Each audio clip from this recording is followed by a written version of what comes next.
DEEPWOKEN. It's one of my favorite games on Roblox and has been out to the public for a little over 4 years. I play it every day and I admit there's problems, but it's undeniable that this game and the studio behind it has made a massive impact on Roblox as a platform. Permadeath on Roblox became popularized after Monad Studios dropped Rogue Lineage. Parry-based combat was everywhere after DEEPWOKEN release. The devs have inspired countless games in the past, that's objectively true, but in the year 2026, they need to learn from their development mistakes. If they aren't locked in, DEEPWOKEN, the game we all know and love, might not live on. There was an insane content teaser that dropped yesterday, but if it isn't handled correctly, this is gonna be weird. What's up guys, it's Punchy, and today I'll be discussing something I don't really want to, but I think it's necessary considering my involvement in the DEEPWOKEN community. So before saying anything, I will admit I am biased towards the DEEPWOKEN team. I test for DEEPWOKEN, I've played Rogue Lineage for years, I've contributed to Curse Gear and Deep with cinematic trailers, and at the end of the day, I want these games to succeed. But with that being said, there's been some massive fumbles the devs have made previously that are honestly something the community cannot ignore, and let's talk about them.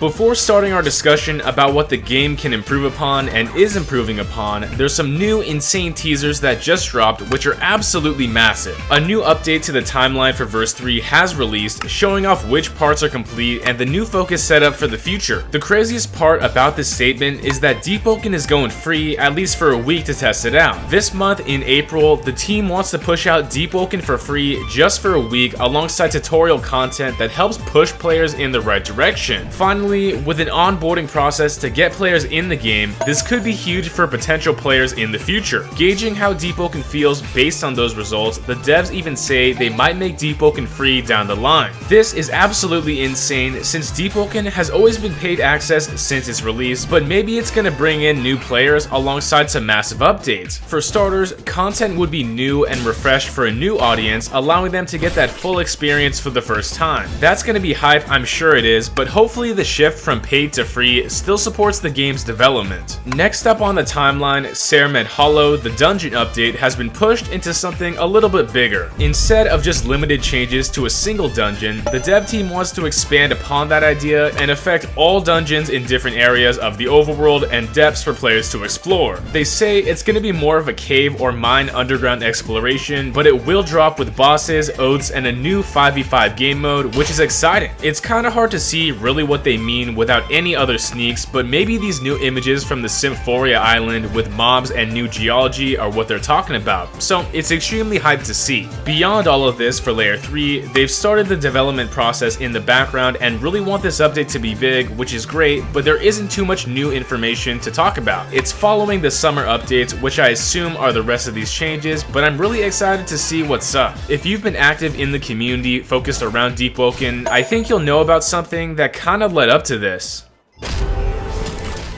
The biggest mistake a lot of people talk about is Curse Gear's development in general. Love it or hate it, it's almost unavoidable that a new game made by a portion of DEEPWOKEN's team is gonna pull away from the DEEPWOKEN resources and time spent in development. I'll admit, a lot of people are extremely confused about who's working on both projects and how much time is being wasted, but as a tester with an inside scoop, it's not the entire team. With that being said, one of the public owners of Deep and Curse Gear, Raguzer, is clearly working on other projects and continues to do so until his work is considered a good game. That's what he wants to do. That's scary to see as a fan of Deep because it looks like the devs are dropping their successful project to fund something else. It's 100% understandable the reaction, but it's not time to talk about DEEPWOKEN just yet. So, Curse Gear. This game released with so many issues related to gameplay that every single tester on the team really wanted it to be held longer. Many of the issues that popped up were definitely related to repetitive progression, lacking endgame, and most importantly, teaching new players how to play. Problems were so apparent, they basically decided to shut down the game. The game's temporary closure came with a message, and this is going to be weird to hear for DEEPWOKEN players. They say that Curse Gear needs an entire progression overhaul, expedition overhaul, balance changes, and a whole bunch of large patches that need to be talked about. For this video in specific, it's not worth mentioning the intricate details of CG since it's more about the larger picture, but the game being shut down temporarily and requiring a ton of work is kinda crazy. I've never seen anything like this from Monad Studios, and yeah, it's just insane. At the end of the day, the game's release highlighted many of Kurskir's design flaws, but many of these issues have already been in DEEPWOKEN for such a long time. These are definitely hard problems to solve, but because of this failure, I really hope the team learns and works hard to resolve these issues for DEEPWOKEN and their future projects. Now, CG is currently cooked, there's no actual way to play it, but what does this mean for the future of DEEPWOKEN?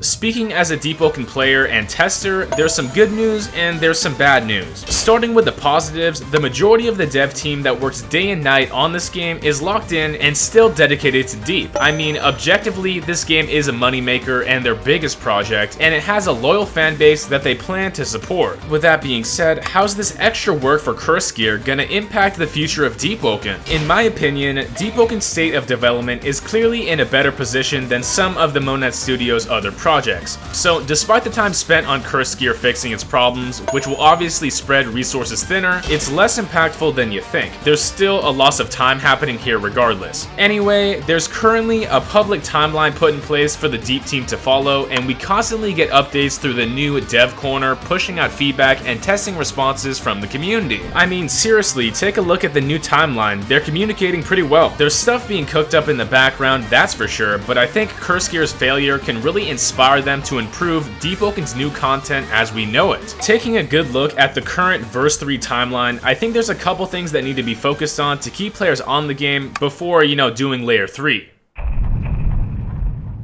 After seeing the community reaction to DEEPWOKEN and Kurskir's shortcomings, it's safe to say that endgame and progression should probably be a focus of Verse 3. Taking a look at that list, I think the most positive large-scale updates that should come to Deep are faction origins purely due to their progression and endgame potential. The stuff I'll be talking about here right now is more of the smaller changes, not the new sneaks we just got information about. Seriously, if you don't believe me, take a look at the Authority origin. So this single update added lore to a well-established faction, talents and mantras for us to use, new outfits and weapons to mess around with, missions and rankings, and even reworks to old map content. There's so much more than just an origin for us to play with, and I think if all factions get a similar level of content, we'll have so much to do. There's about 12 or so main factions in current game Deep, but imagine if they all had different ways to progress that were clearly unique. That would be a massive starting point to get players on the game, but the endgame still lacks a little bit. Maybe certain factions would get larger scale content like the Hive with Lifeweave or different options instead, but if all the factions had multiple ways to replay the game with a similar level of content, progression would become way more engaging. Besides that, on the Verse 3 timeline, instead of separating these things into smaller categories, like stuff like the Ceramed dungeon rework or even divergent races or even new islands and ship reworks, these can be introduced into origins. Since the dungeon diving updates and Free Week already mentioned updates to progression and smaller factions with the integration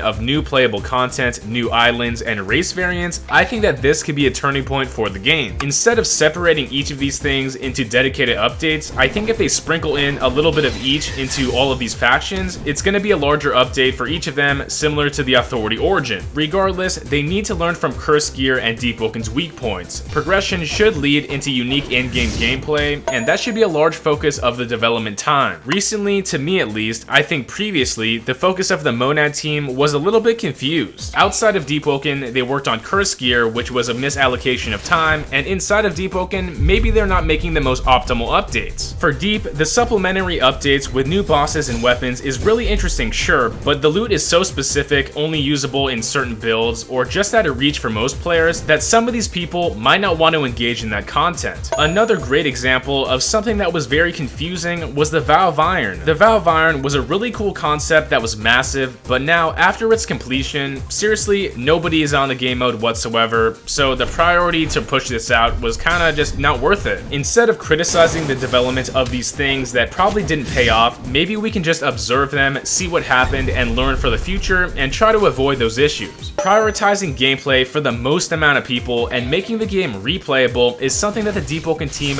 must improve upon in order for them to succeed. Of course, I'm not super qualified to talk about this as a developer, but as somebody who thinks thinks build making is DEEPWOKEN'S largest strength, progression and build content at an endgame is really what I want to see. For those Curse Gear fans, legitimately and ironically, the same thing still stands. The build making and combat for the game are very fun in my opinion, but everything to reach that endgame was just boring and there wasn't much to do. So that's my thoughts on the entire situation involving Curse Gear and DEEPWOKEN, but I really want this team to succeed. DEEPWOKEN'S future is really at stake, and seeing similar problems in Curse Gear, like they gotta learn at some point what works and what doesn't. Free Week is coming out alongside massive summer updates and eventually Layer 3, and I think it's gonna be exciting. I think DEEPWOKEN is learning from their mistakes, but will Curse Gear's death be enough to push it forward into the spotlight? That's all I gotta say, and again, I don't want to be criticizing, I really want the best, but make sure to leave your own thoughts down below since the devs really want to see some feedback.